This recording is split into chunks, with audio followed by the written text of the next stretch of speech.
J.W. Kellogg's God hated fun. Consequently, the bland man's boredom in life, the opposite of passion, was to perfect a nutrient supply as devoid of taste, the discernment of flavor, as possible. This is what J.W. Kellogg's God created and directed his existence specifically for.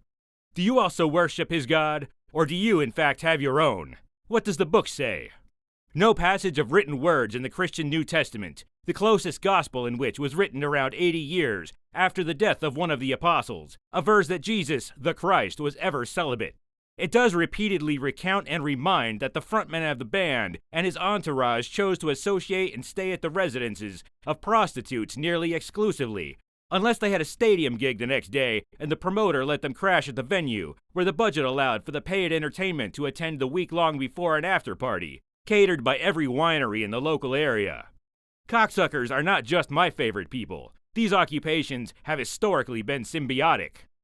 The term virgin at the time only meant that a person, usually female, had not publicly entered into a social contract with one other person.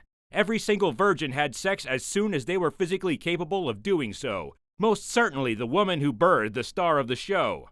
There is also no direct mention of her ever entering into such a social contract with her at least one-time traveling partner, identified as Joseph.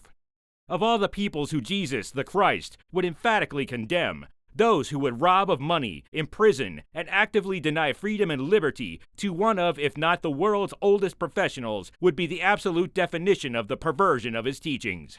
Please note, dear disciple, the recipients of the derision of the term perversion in the previous verse. Your body is the only possession you can and will ever own.